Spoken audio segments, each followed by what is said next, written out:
back. So it turns out that it is impossible to do it all. It is impossible to work a full-time job and read and make videos and to write all of your thank you cards from your wedding that was 6 weeks ago, and also keep your house clean and spend time with your husband and your pets and just be generally like involved in any kind of community and also socialize in a safe way. And here we are. It's been a few weeks since I posted my last video, which was I think the last vlog from the reading rush. I was so excited about making videos again, and then just a whole bunch of stuff has been happening. I am obviously still working and I commute an hour every day, and I have been trying to read, and I have been wanting to make videos, but it literally there's not enough time in the day to do everything and also get a decent amount of sleep at night,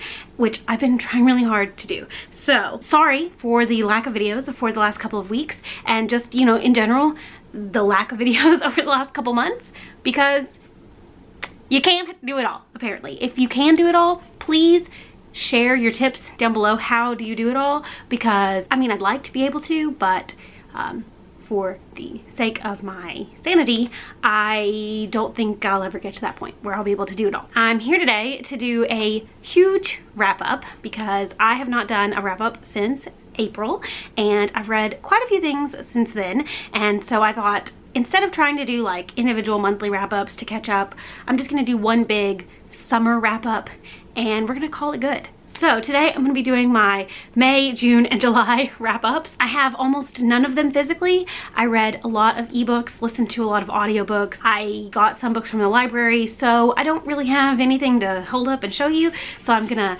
drink my water, I'm gonna read the books off my phone, and we're gonna just talk about books for the next probably a long time, because I have 20 books to talk about. The interesting thing about the last 3 months is that while it seems like I've read a lot, I haven't really retained a lot. I don't know that I read a lot of very memorable books, so maybe I won't go on and on about a lot of these, but there's always that chance that I could ramble for 4 to 5 minutes per book, which would turn this video into like, I don't know, 45 minutes long. So let's keep our fingers crossed that that doesn't happen. So the first book I'm going to talk about is This Is How You Lose the Time War by Amal El-Matar and Max Gladstone. This was one of the books on my 2020 TBR. I believe it was Riley Marie that I took this recommendation from, and I really liked this book. I listened to the audiobook in May. It was like one of the only books that I read in May. I think that and like a romance novella was all I read in May, and it has definitely stuck with me. I've definitely thought about it a lot since I read it, so I'm glad for that. This is a series of letters between two rival spies, or like assassins, I guess is actually what they are, with these two like agencies, and they also time travel. Time traveling assassins for rival agencies, and they end up falling in love. It is really good. It was really good. It was really interesting. It's more like a novella. It's very short. I think it's like maybe right at the 200-page mark or just below it. And so it's a very quick read. And because it's written in letter format, that also contributes to the fact that it's a quick read. I really, really loved the simplicity of the story. Like, it's got this really interesting premise, but it's told in such a concise way. Like, this book could have easily turned into a 500-page like grand story between these two rival agents, but the fact that the authors were able to tell this crazy, like, expansive love story in such a small space, such a short amount of time, is really awesome. I also got really connected to the characters, even though we didn't get to spend a whole lot of time with them, but you get such a sense of who the characters are, and you get such a sense of their like emotional feelings for the other person, and I really, really liked it. It was so good. I sometimes have issue with books that involve time travel just because you have to do time travel in a certain way for it to make sense logically. For some reason, it's one of those things where if the logic does not make sense, I'm not going to enjoy the story at all, and I'm not going to be able to buy into it at all, because it's so specific and there are so many rules when it comes to time travel that it frustrates me when it doesn't make sense or when it's like completely out of the realm of possibility. This book, I really appreciated that the time travel aspect, while important, wasn't so much the main focus of the story that you had to think about the science behind it, that you had to think about how much it made sense, but also the snippets of the science that you do get do absolutely make sense. So it was a really enjoyable read. I really liked the audiobook. It's one that I definitely want to get physically and read again at some point, just because I think I could get something more or something different out of it reading it physically rather than listening to the audiobook, even though I really loved the audiobook and I would recommend it. Overall, it was a super solid read. I really enjoyed it. Like I said, I read it in May during a time when I wasn't reading a lot and nothing was really sticking with me. I think I DNF'd like 4 books in May, and this was one of the only ones I finished, and I've thought about it a lot since I finished it, so I know that it was a good book. Next up, I read the 3 books in the Thalanian Dynasty series and the 4 books in the Island of Wise series, both by Katie Robert. These are like erotic romance stories, more like, I guess they're just like smutty romance books. I don't know, is there a distinction between smut and erotica? I don't know it. These are like not just your like average romance, they are a little bit more on the smutty side, but they're not just about like the relationships and the sex. There's like a story to them. So the Thalanian Dynasty series is about a girl named Meg. When she goes out for her birthday, like her 23rd birthday or something, she meets these 2 guys at the club, and they invite her back to their apartment for like one night, just to have a night together, all 3 of them. And obviously it is like the best night of her life, and she can't stop thinking about these guys. The rest of the series takes place like 6 months later, and the guys have returned to her life, and they decide to embark on a polyamorous relationship. I really was only intending to read the first book, which is actually a novella. It's just about their like one night together, and because I have absolutely no chill, I ended up reading all 3 of the books like back to back to back. And then because I have even less chill than you could ever imagine, I also read the companion series called The Island of Wise, which follows a side character from the original trilogy, and it's completely like separate from the story. It's set on a completely different location with a whole new cast of characters, except for this one character that is a character that's in both series. The Island of Wise series is about these 4 people who are siblings. Basically, they are kind of like adopted siblings, and they run this like pleasure island. Basically, it's this island where rich people come to just like lavish in a certain kind of lifestyle. They have like strip clubs and stuff like that, but there's also casinos and there's like challenges, you know, like games and stuff that happen. And the first book is about this competition that this group of people holds on their island every year. The winner of the competition gets like a wish, basically like gets a wish granted. And the female main character of the first book of the series, she's the character that's of the crossover, you get it. Anyway, she goes to this island for the competition, and she reunites with a guy that she knew when she was a child. It's their romance. And then as you get further into that series, you learn that there is more to this island than one might think, and every book follows a different one of the siblings and it's their love story. But there's also this underlying plot that's throughout the whole series that I found really interesting. I've tried to read Katie Robert in the past. I tried to read the first book in, is it the Wicked Villains series, and I couldn't get through it, and so I wasn't really sure how I was going to feel about anything by her just because I couldn't get through that one book. But then I read 7 books like right in a row, so I guess that settles that. She is a very talented author. She writes smut like really well. Also, I really appreciated that while these are romance stories, there's also plots to them, and it's almost kind of like a mystery or like a thriller. There's almost that aspect to it where it definitely keeps you engaged. I think that's why I ended up reading all of the books like back to back to back, because I wanted to know the mystery of the Thalanian Dynasty series. I wanted to know how that was all going to finish out, and then I also wanted to know how the Island of Wise series was going to finish out. So I ended up reading all 7 books, and I enjoyed them. I would definitely read more from Katie Robert in the future. I haven't read a lot of romance since then, just because I think I like kind of oversaturated myself a little bit with all of that romance all at once, but I enjoyed it. And like I said, I'd definitely read more from the author in the future. And I would be interested in if you have any recommendations for series that are kind of like that, like they're romance heavy, but there also is maybe like a mystery aspect or a thriller aspect or like some kind of like overarching plot aspect to it. If you have any recommendations for books like that, then I would definitely be interested. Like, leave them down in the comments. I would check out anything, because I think that's kind of what I like in romance, is where there's like romance, but then there's also like a mystery or something that I'm like interested in, I guess. I don't know if that makes sense. The next book I read was Dear Martin by Nick Stone. This is a YA contemporary about a high school student named Justice. He is a straight A student. He is like at the top of his class, and he pretty much has it all going for him. He goes to a really great, like, I think it's a private school in Georgia. One night he is bringing his girlfriend home. She has been drinking, and he is taking her home, and he gets pulled over by a police officer who thinks he is taking advantage of this girl because she is white passing, and the cop thinks that because he's a black man, he's taking advantage of this white woman. And it kind of sets him on this journey of trying to figure out exactly his place in his community and in the world, and coming to terms with the fact that he has been treated differently his whole life because he's black, even though at his school he is seen as kind of like the smart guy, one of the top students. Outside of school, he is seen as just another black guy who would take advantage of a white girl. And so to kind of come to terms with his feelings, to kind of process everything that's happened to him, he starts writing letters to Martin Luther King Jr. So the book is framed around these letters, but also about Justice's story, about him coming to terms with this experience and also trying to figure out exactly what his place in the world is. There's also an underlying, or like a subplot about gun violence. He knows a guy who is in jail for killing a police officer. Some other stuff happens in the book. I obviously don't want to spoil it, but there is some other instances of police brutality and stuff like that that kind of shape the narrative of the story. And I really liked this. It was so good. It's really short. I listened to the audiobook, which I loved,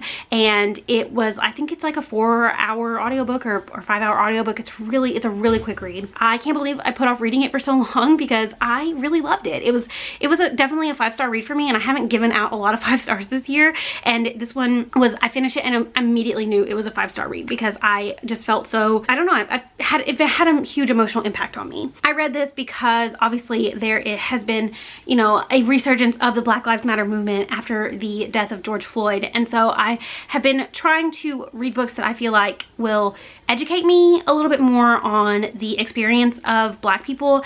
And although this is fiction and it is YA, I feel like there's a lot of really good lessons to be learned in this book, and so I think that that's why it stuck with me so much, and I think that's why I enjoyed it so much, is because not only did I get like entertainment out of it because I enjoyed the story, but also I learned something. It was educational to me, and I appreciate and I really enjoy books like that. Yeah, I really enjoyed this. Definitely recommend it. It's a really important read. If you haven't read it before, then I would definitely recommend doing so. I really enjoyed it, and I'm glad I finally read it. Continuing my journey to educate myself, the next book I read was White Rage by Carol Anderson. I read this as part of the Blackout Buddy Read that was hosted by Shay from Books with Shay. This is a nonfiction book all about the history of the advancement of black people in the United States and why it causes white people to get so outraged. Why do white people automatically just get so angry if there is any kind of advancement for people of color? And this book explores that in a lot of different generations. It starts from like right after the Civil War. It goes through like Reconstruction, and it goes through Jim Crow, and it goes through like all the way up to modern day. It's really interesting. Interesting is a weird word to say, but it was really informative. It is crazy to think that there is so much that is not being taught in our history classes in schools. All this stuff I kind of knew about, but I'd only ever learned it through a white lens. And so it was really interesting to see the other side of that, to see like, well, this is actually how it happened. And I only learned it because I was taught it by white people who read books written by white people teaching to, you know, to white people. So it was really interesting to learn more about a lot of those different eras, and it also was a little bit infuriating to know that it isn't being taught properly in schools, and there's so much there. There's so much more to learn, and there's so much learning we can do from these situations if only we were taught through a broader lens than just like a white focused lens. I would really recommend this. I mean, it was really just a really important read. I think it should be required reading, honestly, because I learned a lot from it. I just think it's important, and I think everybody should read it, and I'm really glad I read it. I listened to the audiobook again. This is one that I would also like to get physically so that I could go back and read it and, you know, highlight some important things and gift it to, or, you know, lend it to people who I think could learn more from it. And so yeah, I enjoyed it and would recommend it, and I'm glad I read it.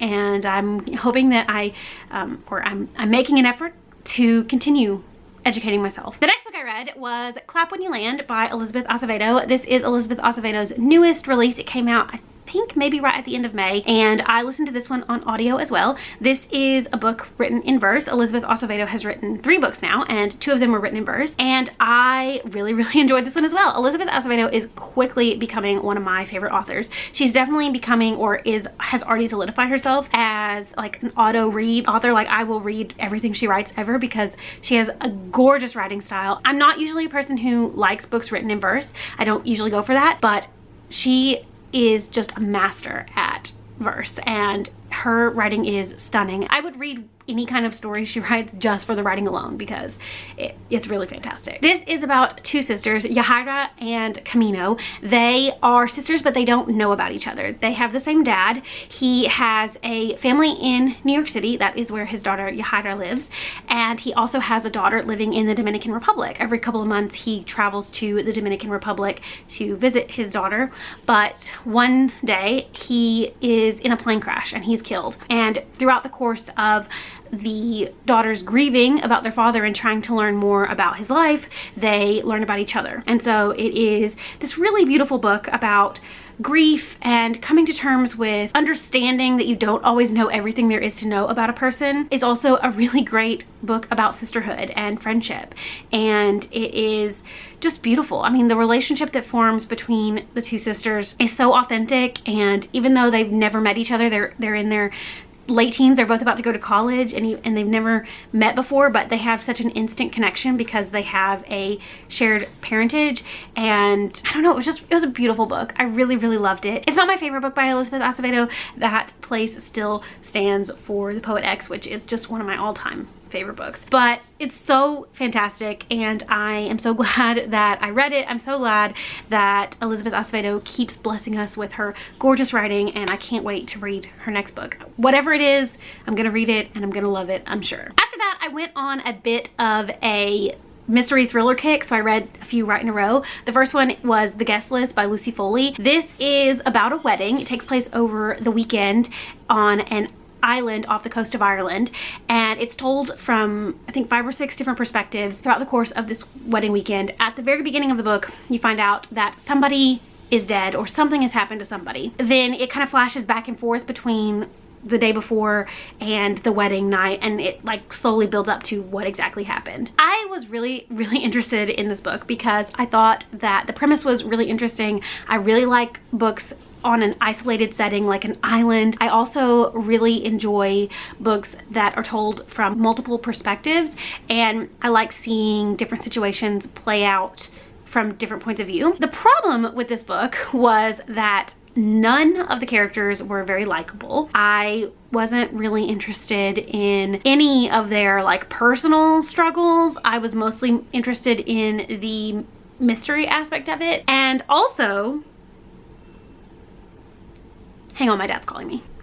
Okay, what was I saying? It's pretty obvious from the beginning what, or at least who, is the person that dies. This is maybe a mild spoiler, so if you don't want to be spoiled, just mute it for a couple seconds. But based on the perspectives that you read from, it's pretty obvious like who dies. So there wasn't actually a super thrilling aspect to it. And also, I feel like there was too much happening. There were too many twists and turns. There were too many like plot moments where you're like, oh, that's surprising. And it got to the point where there were so many that it didn't seem like plausible anymore. And also the ending, while not necessarily the worst, it kind of comes out of nowhere, and it almost like, because there's never even the possibility that that could be the ending, or the possibility of that being the ending is introduced so late in the book that the shock value, I feel like it's lacking in the shock value, because it just is like, oh, that's what happened, that's what happened, and that's why that happened. It just, I don't know, it was a little bit too convoluted for me. So while I was super intrigued by the premise, and while I really wanted to love it, I just didn't, unfortunately, and I would definitely not recommend it. Although I've seen a lot of positive reviews for it, so maybe I'm a little bit of an outlier, though I have seen some negative reviews for it as well. So maybe it's one of those books where you're either gonna like really love it or really not love it. And unfortunately, I really did not love it. As is the case for the next thriller I read, which was The Girl from Widow Hills by Megan Miranda. Megan Miranda is one of my favorite mystery thriller authors. She is an author that I will read every thriller that she writes, just because I have enjoyed her books for the most part in the past. And so I was excited for her newest release, but this one also felt a little bit flat for me. This is about a girl from Widow Hills. When she was 5 years old, she disappeared for 3 days. She was sleepwalking and she went out and it started to storm and she got swept away. She's basically presumed dead for like 3 days. And then one day she is found clinging to a grate in the middle of the street or something. She kind of gets this reputation. She becomes known as the girl from Widow Hills because it was this huge like national media spectacle. And the book actually takes place like 20 years later. It is coming upon the 20-year anniversary of her ordeal, and someone from her past comes back into her life and then is murdered. The police start to think that she might have something to do with it because she has started sleepwalking again. Even though she hasn't had a problem with sleepwalking for the last 20 years, all of a sudden she is doing it again. She has to kind of figure out what's going on, why this person came back and what happened to them, and also what is happening to her. I thought it was a really interesting book. I thought there were a lot of options for the direction of the plot to go. I had kind of in mind like how I thought it would go, and it didn't go the way I thought it would, which I guess is fine because then it is less predictable. But kind of like the guest list, when the big reveal happened at the end, I didn't believe it. It did not seem in the realm of possibility. It didn't seem like it was even like plausible that that would be what happens. Like it was so far out of the realm of believability that I was like, this is the shittiest ending I've ever read, because I didn't believe it. It did not make sense to me that that is how like the story went. So yeah, unfortunately, not a win. It was not like the best reading experience. I will continue to read Megan Miranda because, like I said, I've loved her books in the past and I do believe that she's a talented thriller author. I just think that she took on a little too much with this one. I think that she wanted it to be a little bit more like out there and surprising, and it was out there and it was surprising. It just was not believable in the slightest. Unfortunately, not a new favorite, but that's okay. However, the last mystery thriller that I read is probably a new favorite thriller, and that was Home Before Dark by Riley Sager. I have read all of Riley Sager's books. I read 2 of them last year and I read 1 earlier this year, something like that. Home Before Dark is better than all of them. It's about a woman who, when she was a kid, she and her family lived in this haunted house for 20 days. And then something crazy happened and they left. And then her father wrote a best-selling book about their 20 days in this house and the crazy like ghost things that they experienced. But the main, I think her name is Maggie?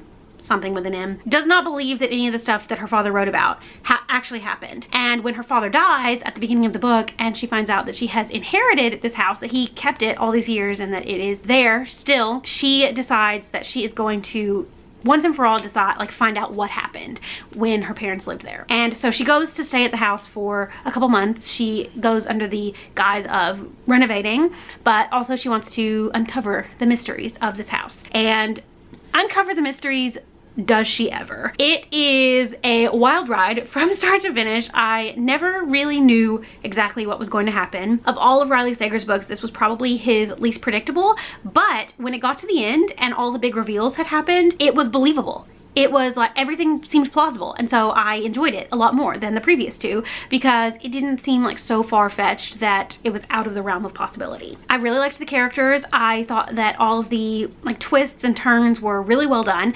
The book is like kind of interspliced with the main character's story and then also excerpts from her father's book, and so you are reading her experience and then you're also reading their experience. But obviously like things are not as they seem, and I got to like the big reveal and then I was like, okay.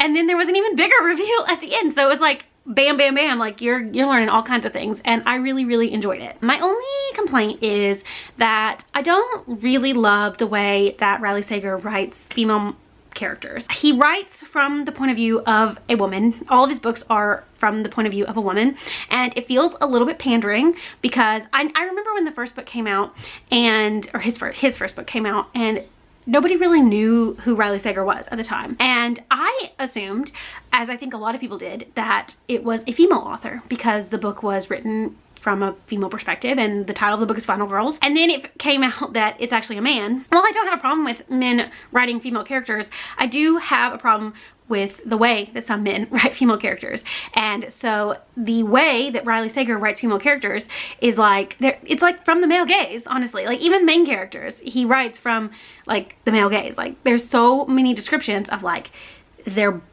heavy breasts and the way they dress and how pretty they are.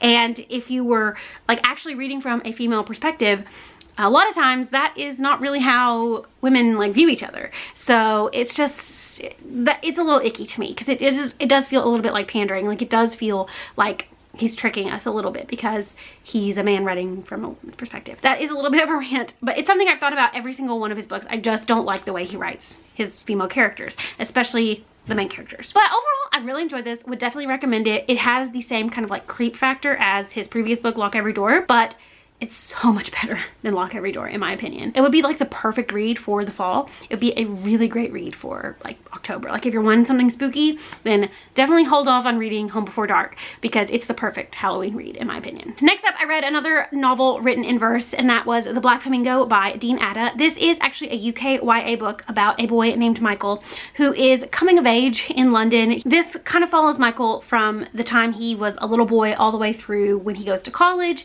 and him kind of like coming to terms with who he is, what his family means to him, like his place in his family. It is him coming to terms with his sexuality, and when he gets to college, he actually ends up joining the drag society, and so it's him kind of like coming to terms with who he is completely, and his drag persona is the Black Flamingo. I really liked this book. It had a lot of really great moments in it. I checked the ebook out from my library, so I couldn't tell you like exactly which poems were my favorite. It took me a little while to read just because I don't read novels in verse very much, and this is kind of different than like an Elizabeth Acevedo style. Like the poems were much longer and were there was a lot more in them, but I enjoyed the reading experience and I was entertained the whole time. There's a lot, I mean there's some light moments in there, but there's also some heavy moments in there, so it was equally like a joyful read and also kind of sad. The only thing is that it kind of is pitched as a guy like getting more into the drag scene, and that part of the book is actually only really like the last third of the story. I just kind of wish that that had been woven in sooner. I definitely feel like the book was well written and it was entertaining, and I would be very interested to read more from this author. I think that he's a very talented author. Overall though, I enjoyed it. I would recommend it if you haven't read it before. It is a really quick read. I mean, it took me like a week to get through, but I have been, you know, like I said, up and down. The slump has been here and there throughout the last few months, so it could have been me. I feel like it would probably be a quick read for anybody else, and I would definitely encourage you to pick it up because it was worthwhile. Next up, I read Come Tumbling Down by Shauna McGuire. This is the 5th book in the Wayward Children series, which is a series that I have been reading, it feels like, for so long, because we're on book 5 now and I've reread some of the books multiple times. I'm glad that I finally got around to the 5th book. It came out in January and I just read it in July, so it's been kind of a long time coming. If you don't know, the Wayward Children series is about a group of kids. They go to Eleanor West's Home for Wayward Children, which is a school for kids who have gone through doorways, gone to magical worlds, and then had to come back to our world. And they go to this school to kind of come to terms with being back in the real world. So this is actually kind of a direct sequel to the 2nd book, Down Among the Sticks and Bones.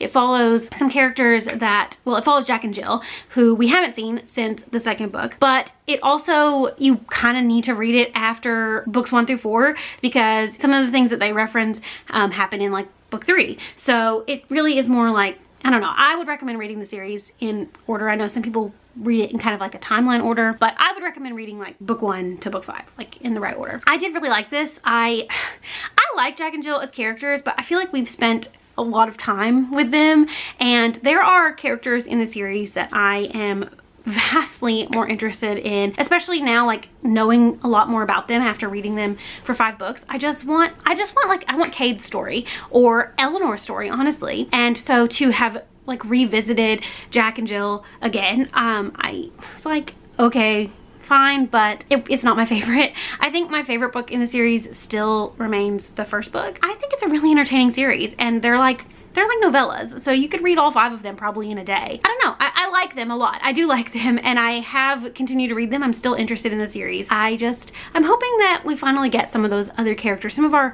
OG characters from the first couple books. Like, we need to know their origin stories at some point. The next book comes out in January, and it follows a character that we haven't met yet in the series. So that'll be interesting, but yeah, I did like this, and I would definitely recommend it if you've read the series. And if you haven't read the series, I would definitely recommend starting it, but it definitely wasn't my favorite in the series, unfortunately. My camera battery is about to die, so I'm gonna go eat dinner real quick, and then I'll come back and do more, because we still have a lot of books to talk about. I just ate so much pasta, and now I'm miserable. Okay, it's been like an hour, and I'm back. So let's get back to this wrap up. I don't remember exactly what the last book I talked about was. So the next 7 books that I read, or 6 books that I read, were the books that I read during the reading rush. So I'm not gonna go into a lot of detail about all of these books because I actually daily vlogged for the reading rush, or almost daily vlogged. I feel like I went into a lot of detail about all of these books in those videos. So I'm gonna leave a playlist linked down below. If you wanna go and watch them all from start to finish, you can see me talk about them. But I'm gonna talk, briefly. Try to talk briefly about all the books that I read during the reading rush. So the first book I finished for the reading rush, I actually do have a physical copy of right here with me, and that was The Last True Poets of the Sea by Julia Drake. And this is about a girl named Violet who goes to stay with her uncle in Maine for the summer after her brother attempts to commit suicide, and her family decides that he needs to go to like a rehab facility, like a treatment facility, and she needs to go stay with her uncle, and they need to just have a summer where they can deal with their own issues. She's had kind of a rough year, and she hasn't been having like the best relationship with her parents, and so they think like getting away for a few months will help her kind of readjust and kind of like find herself again. While she is in Maine, she becomes friends with this group of people who are all kind of obsessed with this shipwreck that happened like hundreds of years ago. The only survivor of the shipwreck was actually the main character, Violet's great-grandmother or something, and the shipwreck itself has never been found, and so she and these friends decide that they are going to go try to find the shipwreck for the summer. And along the way, she kind of has a budding romance with one of the girls in the group. I really liked this book, but also at the same time really hated it. I think it was maybe my day 3 vlog, reading rush vlog, where I like finish this and I go into a lot of detail about my feelings and how complicated my feelings are for this book. It's a coming of age story, and it's a love story obviously, but it's also like a very sibling relationship heavy story, and it was a hard read for me. I have a very close relationship with my brother, and so just seeing their relationship play out in this book, and seeing like the struggles that they both are going through, and some of the hard conversations they have, and just seeing like Violet's helplessness for her brother. It hit a nerve for me that I wasn't exactly expecting, and so yeah, I did like this, but it destroyed me emotionally. I haven't given this book a rating on Goodreads because it just had a weird like emotional impact on me that I don't really think I could put like a numerical value on. I do like this book. I did like it, and I definitely would recommend it. Just my own like personal experience with it. It was a really tough read, but it's beautifully written, and I would definitely read more from Julia Drake in the future. Next up, I read If I'm Being Honest by Emily Wibberley and Austin Siegman Broca. This is another book off my 2020 TBR, so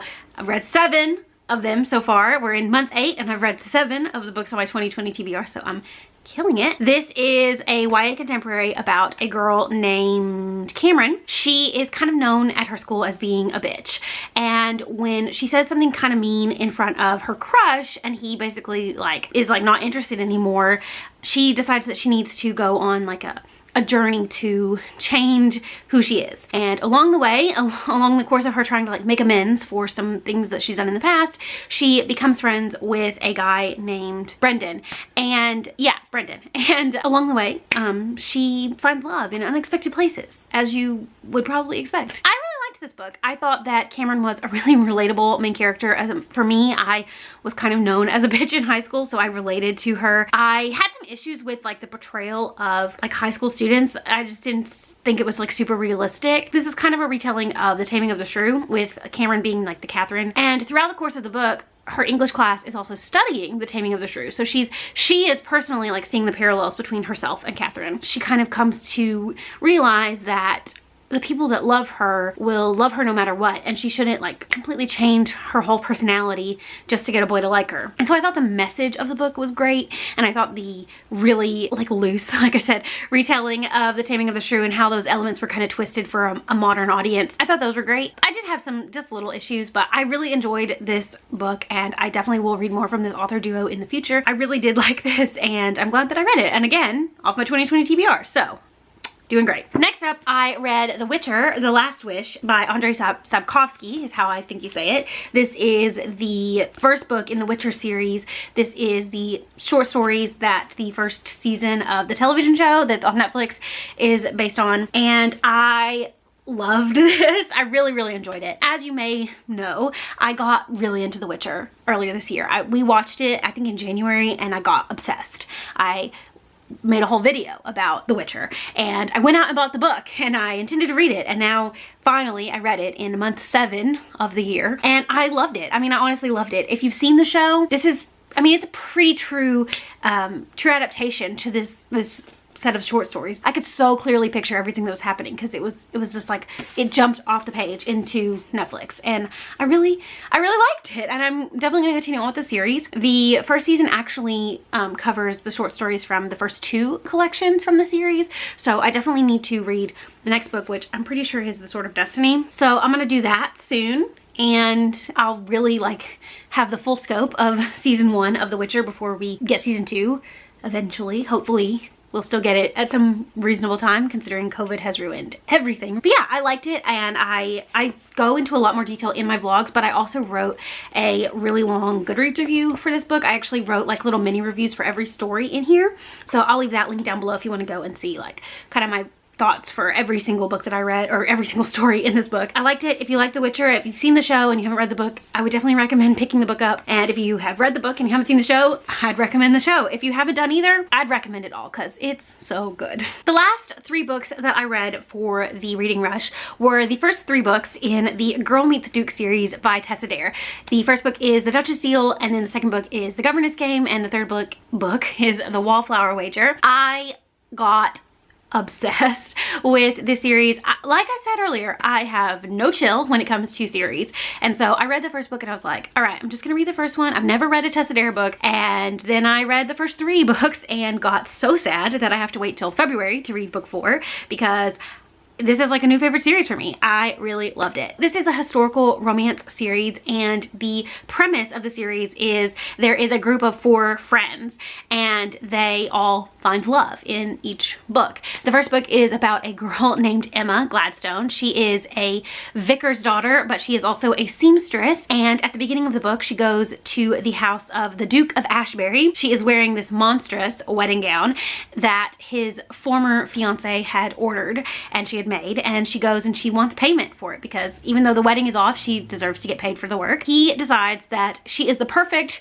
person to make a duchess. He needs a wife and an heir, and she needs money, and so they strike up a deal. This is all about them not liking each other so much and then slowly falling in love, and it's so great. The second book is The Governess Game, like I said, and it's actually my favorite in the series because it follows a woman who accidentally gets hired as a governess for this rakish duke who has recently been like charged with taking care of these 2 girls. They are a little bit unruly, they're a little bit rebellious, and so he hires Alex to be their governess, and he and the governess obviously fall in love, and oh my god, I can't, we all know that one of my, well, you might not know, but I know that one of my favorite tropes of all time is grumpy, broody men becoming dads. It is one of my favorite things to see. I discovered it earlier this year after watching The Witcher, that it's one of my favorite tropes ever,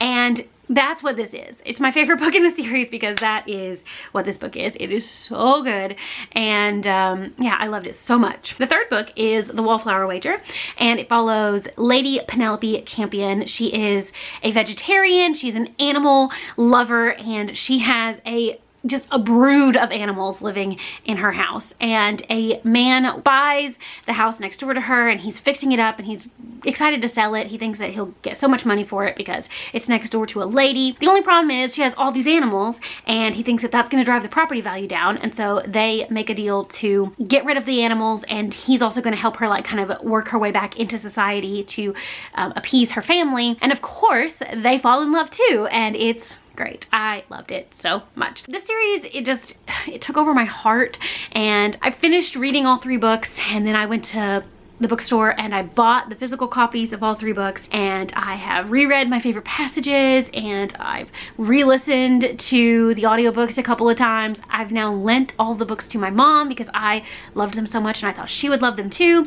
And I called her earlier and she was reading the Wallflower Wager while we were on the phone. She was reading it. So she's loving them too, and it's great. It's so great. I'm so excited for book 4, which is called The Bride Bet, which follows the last of the 4 friends. I think it's gonna be fantastic. And as soon as it comes out, or before it comes out, I'm probably gonna reread the whole series again, and then it's just gonna be a series I reread 100 times for the rest of my life because it's so good. I loved it so much, and it makes me want to read like every Tessa Dare book that has ever been published. So the next book that I read was Such a Fun Age by Kylie Reed. So Such a Fun Age is about a girl named Amira. She is in her mid-20s. She is a babysitter for a wealthy white family, and one night the mom of the child she babysits calls her at like 10 o'clock. She's been at a birthday party, and she says, "Hey, we've had an incident at the house. Can you come and take Briar, the little girl, just to the grocery store for a couple hours while we get this all sorted out?" She goes to pick up the girl, and they go to the grocery store, and while they're at the grocery store, they are just like dancing in one of the aisles, and another shopper comes up and accuses Amira essentially of kidnapping this little girl, and she gets the security guard involved, and it becomes kind of a moment where they think that she has kidnapped this child because she's black and the little girl is white, and her parents aren't there, obviously. This becomes kind of the basis for the story. I went into this story thinking that that was going to be kind of what the whole book tackled, and it's not. I mean, that does happen, and it is, you know, a contributing factor. It is a driving force of the story, but it's certainly by no means the central plot. Essentially, this book is a coming-of-age story about Amira trying to figure out her role in society, what she wants to do for the rest of her life, and it is all about her, I guess, coming to terms with this incident, but also like learning about this family that she works for, and just trying to figure out like who she is. At the same time, we're also getting to read from the perspective of the mom of the family. Her name is Alix. She is kind of like a blogger essentially, and she has made a lot of money basically writing these letters to companies asking to sample their products and stuff, and she made it into a blog, and she's wealthy. And there's this whole other storyline about her trying so hard to be an ally to people of color that she centers the whole conversation around herself, and it's all about performative allyship, and how even though she thinks she's doing what's right for people of color, she doesn't understand that the way she's doing it, the way she's going about it, or the way she's coming across is actually some internalized racism, or not even internalized, it's racism. And so it's a really interesting story, and at no point does the author actually, she definitely is not like manipulating you to feel one way or the other. I think the beauty of the book is that, well, as a white person, there were so many of the interactions, the instances, the experiences that the mom had that I could relate to, and my automatic reaction for some of the things that happened was to feel sympathy for the white people in the story, when in reality that is, I mean, that's the whole point of the book, is that we frame the story around ourselves so often that we don't even, we can't like look past that, and we can't see the world through someone else's eyes. And that's kind of what the book's trying to get you to do, is to understand that even though we've grown up and we've been taught like this white-centric view, that that's not the only experience, and it doesn't do anybody any good to frame any kind of the story around ourselves and to be an actual ally to people of color. I did think that there was a little bit in the middle that was kind of slow. I listened to the audiobook, which I would definitely recommend. I really enjoyed it, but I felt like the story did drag a little bit. kind of in the middle, but the beginning was great and the ending was great. So if you can kind of balance the two, then it's a really good book. I would definitely recommend it. And it's an important book. I think that anybody can get something out of it. And so I hope that you'll all go out and read it. It was really good. And the final book I'm going to talk about in this incredibly long wrap up is Undercover Bromance by Lyssa Kay Adams. This is the second book in the Bromance Book Club series. The first book being the Bromance Book Club, which I read earlier this year and I really enjoyed. The second book is a companion to the first book, so it follows a different set of main characters. It follows Thea, who was the main character in the first book. It follows her sister Liv, and also Mac, who is also a character in the first book, obviously. It's almost enemies to lovers, but they're not really enemies. They just don't know each other, and then as they get to know each other, they form a connection and it turns into a romance. There's also a subplot, I guess, about Liv getting fired from the restaurant that she works at because she witnessed something. She witnessed the owner, their boss, basically sexually assaulting a girl, and come to find out he's been doing it for a long time. There's a lot of girls that have been victims of his, and so she decides that she needs to expose him, and Mac helps her.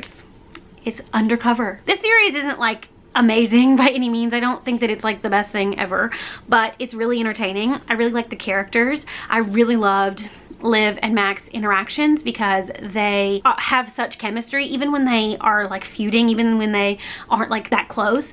There's such like obvious chemistry there, and so just reading them together is fantastic. This series is entertaining. There are like, I don't know, it does kind of almost veer into that like alpha male territory, which I don't love because I don't think it's realistic. I'm not attracted to that, so I don't really like to read stuff like that, and it doesn't really go there, but it's like borderline. Overall, I mean, this is a fun series, and the third and final book, which is like, I think it's called Crazy Stupid Bromance or something, comes out in October, and I actually just recently got approved for the arc of it, so I'll probably be reading that at some point soon. Yeah, it was good.